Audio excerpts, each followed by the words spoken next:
O ano não vai ser novo se você for o mesmo.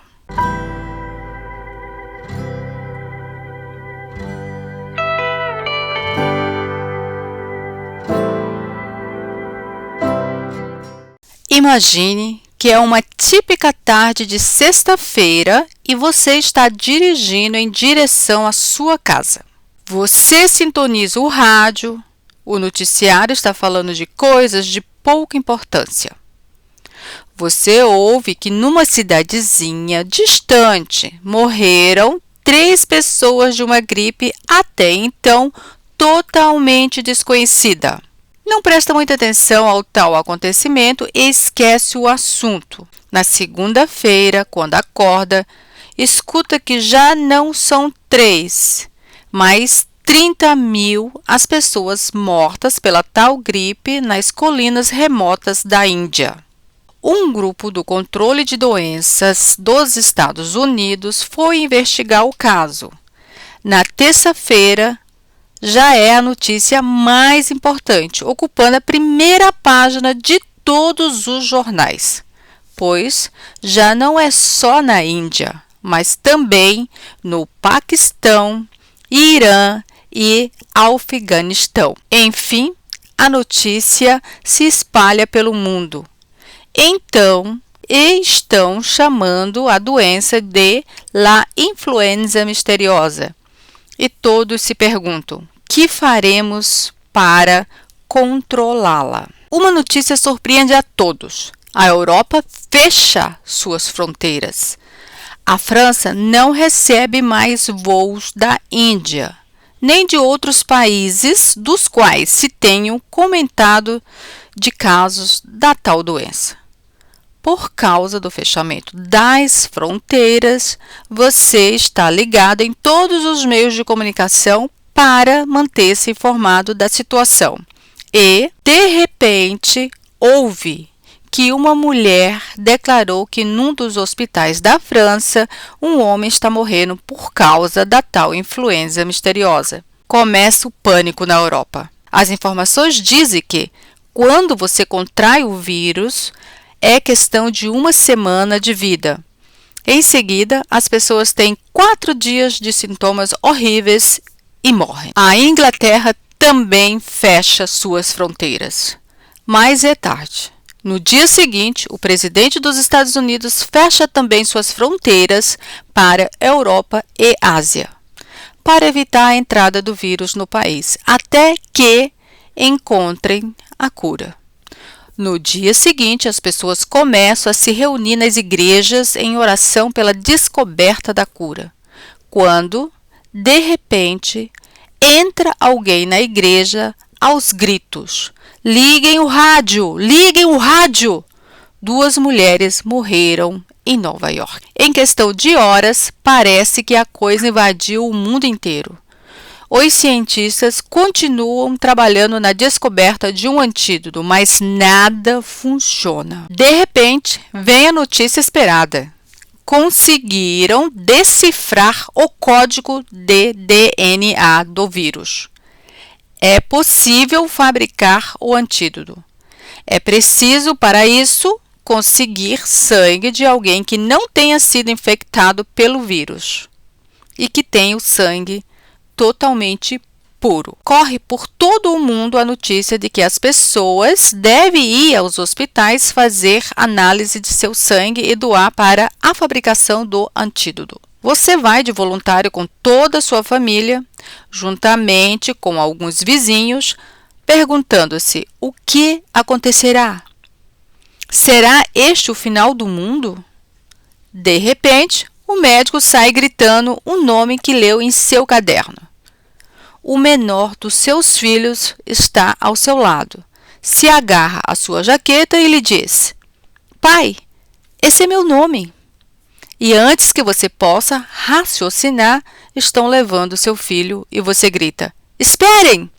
E eles respondem: tudo está bem, o sangue dele está limpo e é sangue puro. Achamos que ele tem o sangue que precisamos para o antídoto.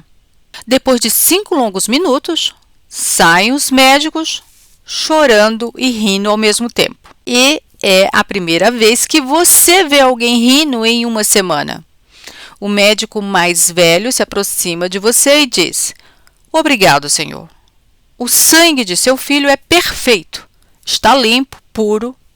O antídoto finalmente poderá ser fabricado. A notícia se espalha por todos os lados. As pessoas estão orando e rindo de felicidade. Nisso, o médico se aproxima de você e de sua esposa e diz: Posso falar-lhes um momento? Não sabíamos que o doador seria uma criança e precisamos que o senhor assine uma autorização para usarmos o sangue de seu filho. Quando você está lendo, percebe que não colocaram a quantidade de sangue que vão usar e pergunta: Mas qual a quantidade de sangue que vão usar? O sorriso do médico desaparece e ele responde: Não pensávamos que fosse uma criança. Não estávamos preparados. Precisamos de todo o sangue de seu filho. Você não pode acreditar no que ouve e trata de contestar. Mas o médico insiste. O senhor não compreende. Estamos falando da cura para o mundo inteiro. Ninguém mais vai morrer a não ser que queira. A vacina estará disponível para todo aquele que quiser. Basta decidir tomá-la ou não. Por favor, assine. Nós precisamos de todo o sangue. Você então pergunta: Mas vocês não podem fazer-lhe uma transfusão? E vem a resposta: Se tivéssemos sangue puro, poderíamos. Nesse momento, alguém diz que as notícias estão informando que já não é possível contar as vítimas. São crianças, mulheres grávidas, idosos e pessoas de todas as idades morrendo. O médico vira para você e diz: Assine, por favor, assine. Em silêncio e sem ao menos poder sentir a caneta na mão, você assina. Uma enfermeira pergunta-lhe: Quer ver seu filho agora? Ela caminha na direção da sala de emergência onde se encontra seu filho, que está sentado na cama. E ele diz: Papai, mamãe, o que está acontecendo? O pai segura na mão dele e fala: Filho, sua mãe e eu lhe amamos muito e jamais permitiríamos que lhe acontecesse algo que não fosse necessário. Você entende? O médico regressa e diz: Sinto muito, senhor. Precisamos começar. As pessoas estão morrendo sem nenhuma opção. Sem o seu filho, tudo estará perdido. O senhor pode sair. Nisso, seu filho pergunta: Papai, mamãe, por que vocês estão me abandonando? E na semana seguinte, quando fazem uma cerimônia para honrar o seu filho, algumas pessoas ficam em casa dormindo. E outras simplesmente não vêm. Prefere fazer um passeio ou assistir um jogo de futebol na TV. Outras não acreditam que ele tenha morrido por elas e outras dizem que esta história é uma fantasia. E outras vêm, mas como se realmente não estivesse se importando. Aí você tem vontade de parar e gritar: Meu filho morreu por vocês. Não se importam com isso? Mas você sabe que isso não levaria a nada.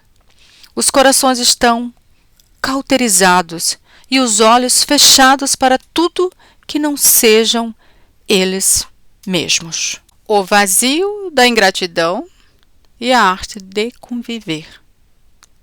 A maioria das injustiças cometidas pela humanidade nasce de uma raiz invisível: a falta de gratidão. É um fenômeno curioso e cruel. Mesmo quando alguém estende a mão sem pedir nada em troca, quem recebe ajuda muitas vezes recusa-se a carregar o que na visão dela seria o peso, né, de ser grato, para não se sentir devedor. O indivíduo escolhe a injustiça. Em vez de celebrar o bem recebido, ele se tranca no egoísmo e mergulha em um vazio que a alma conhece muito bem. Para sustentar esse auto-engano, a pessoa ignora o sacrifício alheio e convence a si mesma de que o outro não fez mais que a obrigação. Muitos não percebem que são ingratos. Vivem anestesiados. Alguns buscam essa anestesia dentro de templos, onde praticam ação focadas apenas no reconhecimento.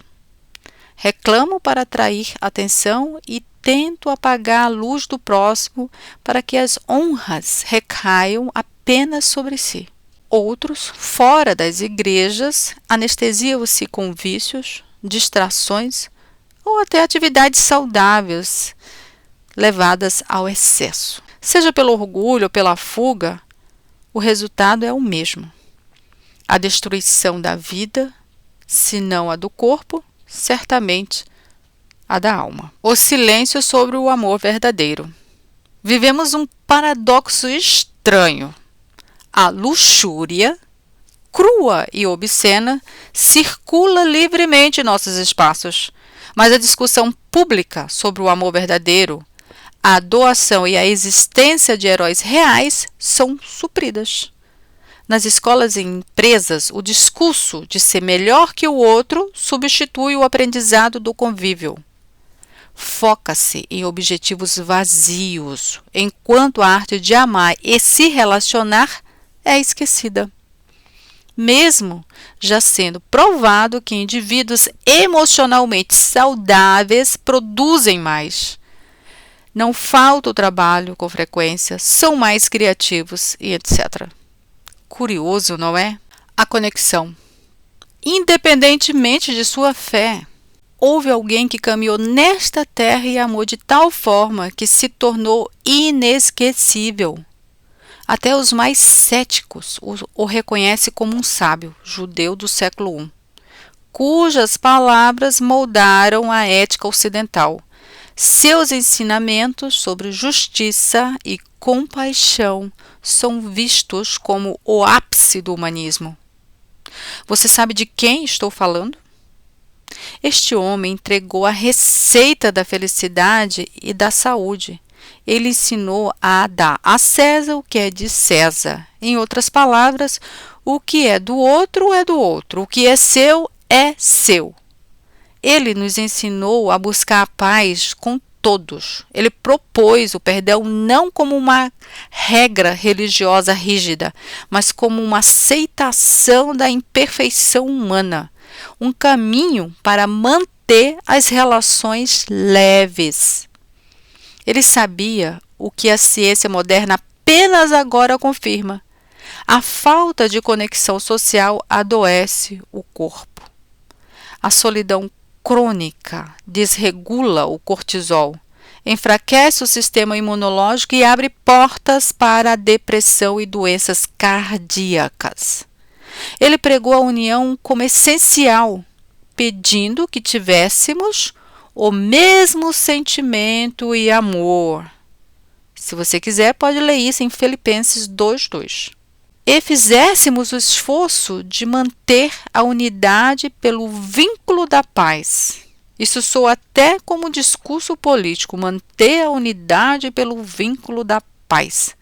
Mas não é um discurso político, está escrito em Efésios 4:3. Neste momento, estamos desenvolvendo a nova religião, a superficialidade. Aonde ela está sendo desenvolvida? Nos 4 cantos do mundo. O judeu a quem me refiro não fundou uma religião, mas hoje vemos o surgimento de uma nova e perigosa crença global, a superficialidade. Aqueles que não fugirem dela serão inevitavelmente engolidos pela pandemia da solidão. Conviver sobre um jugo de conflito é tão prejudicial quanto o isolamento. Por isso, a educação do futuro precisa passar pelo coração, pelo desenvolvimento da compreensão e, acima de tudo, da gratidão. Mas se você tem outro ponto de vista, por favor, não se cale. Escreva nos comentários, compartilhe conosco, porque agora é a hora. Se você quer contribuir para um mundo melhor, não cruze os braços. Agora, uma pequena história real para ilustrar. Vamos chamar de o banquete da gratidão consciente. Recebi um casal em minha casa para almoçar. Antes de começarmos, pedi licença para agradecer pelo alimento. O rapaz com um sorriso cético me questionou. Por que agradecer? Fui eu que trabalhei e comprei a minha comida, você trabalhou e comprou a sua. Ninguém nos deu nada de graça. Sorri e respondi. Sim, é verdade, mas eu ainda assim gostaria de agradecer. Claro, disse ele. A casa é sua, faça como desejar. Então, fechei os olhos e comecei. Obrigado pela força dada ao ser humano que tem o poder de construir ou destruir. Agradeço por este alimento, pois não fui eu quem o plantou. Vivemos na Alemanha, um país frio, onde o ciclo da terra exige um esforço dobrado. Agradeço também a outros agricultores em outros lugares do mundo, porque hoje, com a importação e exportação, não só os alimentos produzidos aqui estão na minha mesa. Então, agradeço ao agricultor que, em regiões geladas ou quentes, coloca as mãos na terra. Muitas vezes sem tecnologia, apenas com o suor do rosto, para que eu pudesse usar o meu dinheiro e trazer este fruto à minha mesa. Sem a saúde e a escolha desses homens e dessas mulheres, meu dinheiro não passaria de papel inútil. Agradeço pela eletricidade e pelo gás que aqueceram esta refeição. Agradeço pela saúde da minha família e pela presença dos meus amigos, que viajaram mais de 80 quilômetros para estar aqui. E, em especial, agradeço por aqueles que trabalharam e por muitos que perderam suas vidas em regimes do passado para construir as estradas por onde meus amigos acabaram de passar. Sem esses caminhos, nem o melhor carro do mundo, nem toda a disposição de tempo deles seriam suficiente para nos unir hoje. Poderíamos passar horas aqui agradecendo a cada pessoa envolvida no processo, desde quem organizou as prateleiras do mercado até quem transportou os grãos, mas a comida esfriaria. Só quero reconhecer que, se esses produtos não estivessem disponíveis, de nada adiantaria termos ouro ou prata nas mãos. Por isso, tudo, muito obrigado. Amém. Nesse momento houve um despertar. Quando abri os olhos, o silêncio na mesa era diferente. Meu convidado me olhou profundamente e disse: Eu nunca tinha parado para ver as coisas dessa forma, muito menos por este ângulo. Você me fez sentir como um grande ingrato. É claro que sou grato, mas agora essa gratidão é consciente. Como resumo de tudo que eu disse até agora, só tenho uma coisa a dizer. Não se esqueça. Não adianta o ano ser novo se você continuar sendo a mesma pessoa. Muito obrigada por ter ficado até aqui e até o próximo vídeo.